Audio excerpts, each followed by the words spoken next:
বাংলাদেশের বৈদেশিক ঋণের অন্যতম বড় উৎস জাপান। সম্প্রতি দেশটি ঋণের ক্ষেত্রে সুদের হার বাড়িয়েছে। বাংলাদেশের অর্থনীতিতে এর কী প্রভাব পড়তে পারে, আজকে প্রথম আলোর বার্তাকক্ষে আমরা এই বিষয় নিয়ে কথা বলবো। আপনাদের সঙ্গে আছি আমি মেহেদী হাসান। আমাদের সঙ্গে আলোচনায় যোগ দিয়েছেন প্রথম আলোর জ্যেষ্ঠ প্রতিবেদক আরিফুর রহমান। আপনাকে স্বাগত। ধন্যবাদ।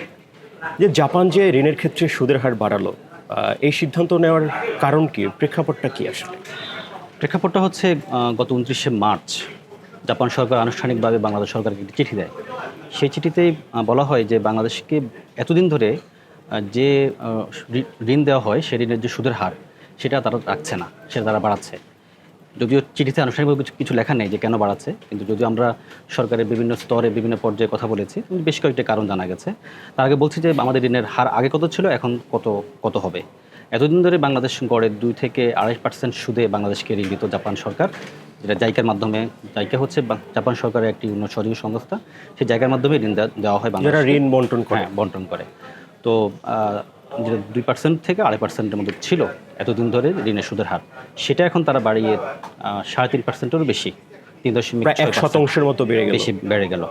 তার মানে হচ্ছে 100 টাকা যদি এখন আমরা কোনো ঋণ নিয়ে থাকি, সেখানে প্রায় 4 টাকা আমাদেরকে এখন ঋণটা মানে সুদ দিতে হবে।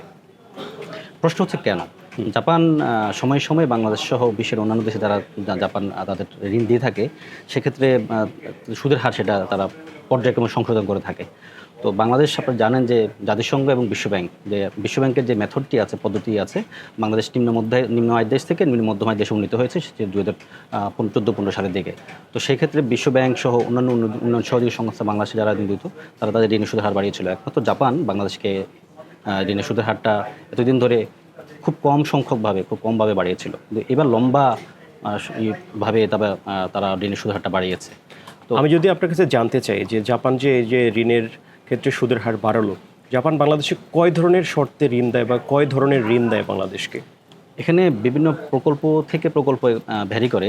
কোনো প্রজেক্টে এতদিন ধরে 1 পয়সাও বাংলাদেশকে ঋণ দিয়েছিল জাপান, সেটা অনেক আগে, 10 বছর আগে। বাংলাদেশ উপজেলা পরিষদকে উন্নয়ন করার জন্য বাংলাদেশকে খুব কম সুদে।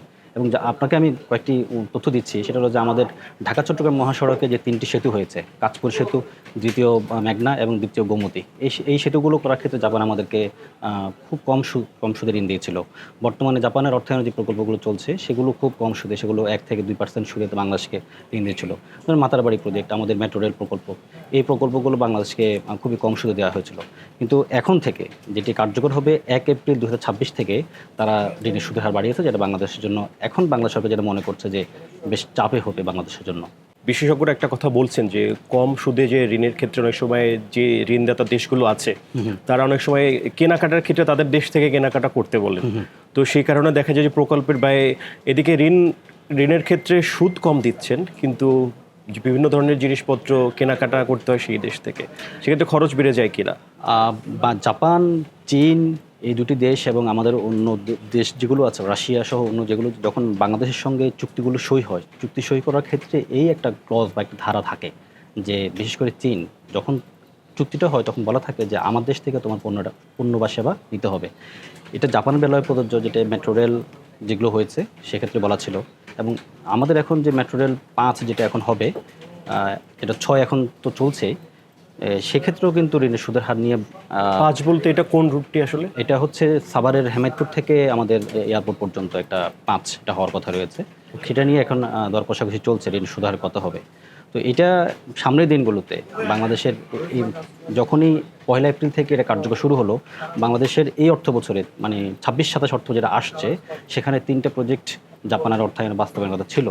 যখনই তো বাংলাদেশ সরকার দেখছে যে এই 3টি প্রজেক্টে যদি আমি জাপানের কাছ থেকে এই 3.5%-এর বেশি সুদে আমি ঋণ নেই, সেক্ষেত্রে আমার এই প্রজেক্টগুলো আসলে খুব একটা ভায়াবল না।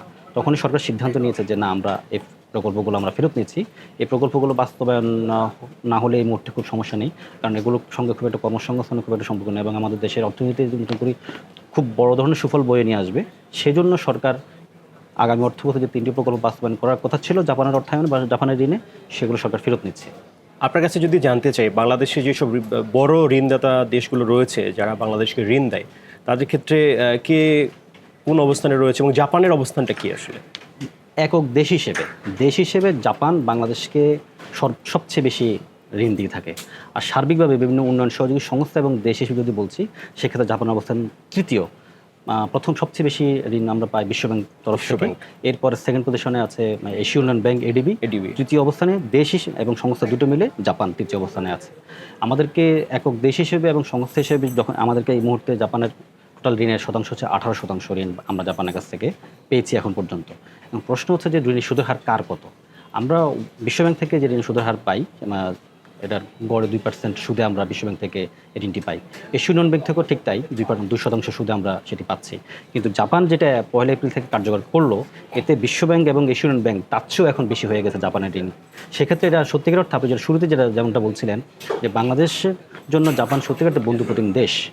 আমাদের বাংলাদেশে যত অবকাঠামো, বড় বড় অবকাঠামো যেগুলো হয়েছে, সেগুলো কিন্তু জাপানের হাত ধরে হয়েছে। যেটা মেট্রো রেল, যেটা সুফলটা আমরা এখন পাচ্ছি, এই মেট্রো রেল জাপানের হাত ধরে হয়েছে।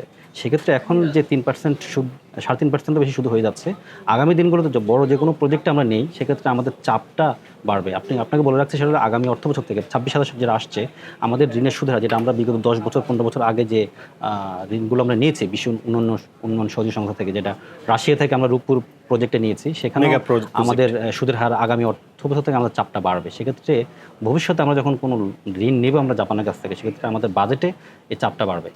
তো জাপান যেহেতু সুদের হার বাড়ালো, বিকল্প হিসেবে কোন উৎস থেকে আমরা এই ঋণটা নিতে পারি?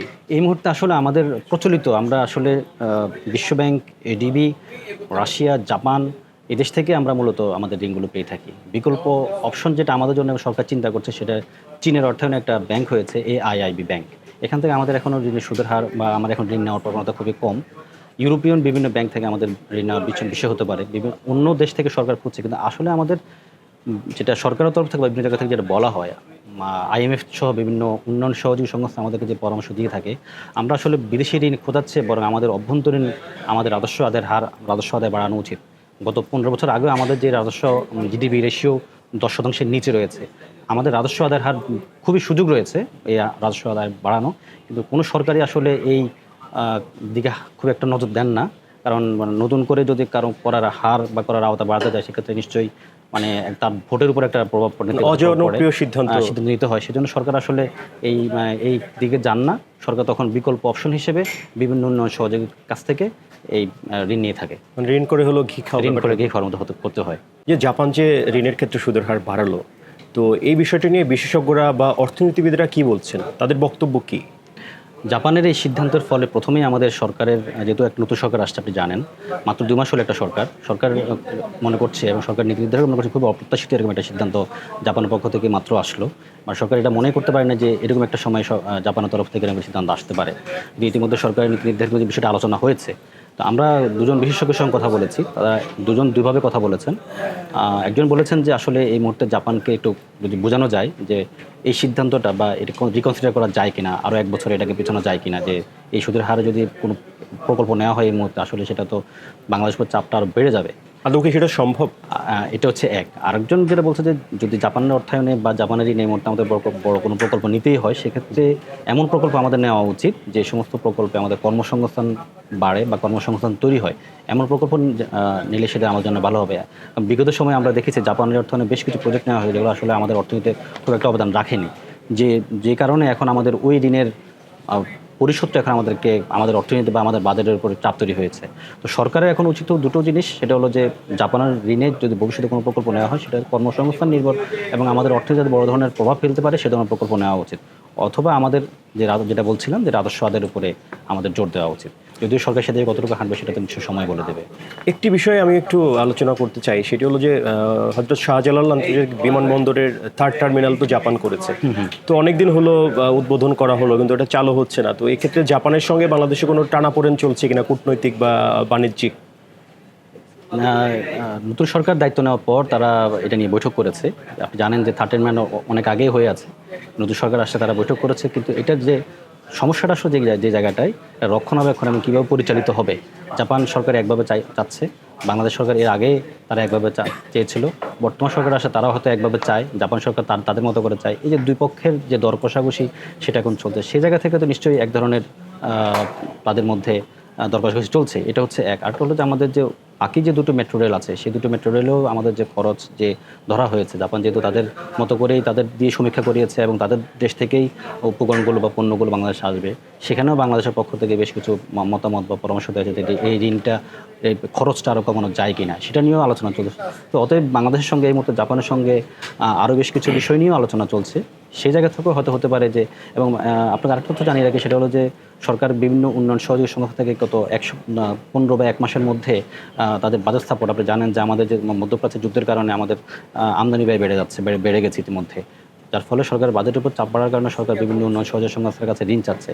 তার মধ্যে জাপানও কিন্তু মানে জায়গাও কিন্তু রয়েছে, তার কাছে ইতিমধ্যে $50 কোটি চেয়েছে। সরকার নিশ্চয়ই চাইবে না যে এর মুহূর্তে জাপানের সঙ্গে কোনো একটা সম্পর্ক খারাপের দিকে যাক, সেটা নিশ্চয়ই চাইবে না। তো জাপান যে সিদ্ধান্ত জানিয়েছে ঋণের সুদের হার সেটার মধ্যে রাখবে, কিন্তু প্রকল্পগুলো নেওয়ার ক্ষেত্রে সতর্ক থাকবে এবং সামনের দিনগুলোতে জাপানের অর্থায়নের যে বড় প্রকল্পগুলো আছে সরকার নিশ্চয়ই চাইবে না সেই জায়গাগুলোতে সম্পর্ক নষ্ট হোক। জি, আপনাকে অনেক ধন্যবাদ। ধন্যবাদ আপনাকেও। দর্শক, প্রথম আলোর বার্তা কক্ষে আপনাদের সঙ্গে যোগ দিয়েছিলাম জাপানের ঋণের সুদের হার বাড়িয়েছে সে বিষয় নিয়ে। আগামীকাল নতুন কোনো বিষয় নিয়ে আপনাদের সামনে হাজির হব। ততক্ষণ ভালো থাকুন, সুস্থ থাকুন, প্রথম আলোর সঙ্গেই থাকুন।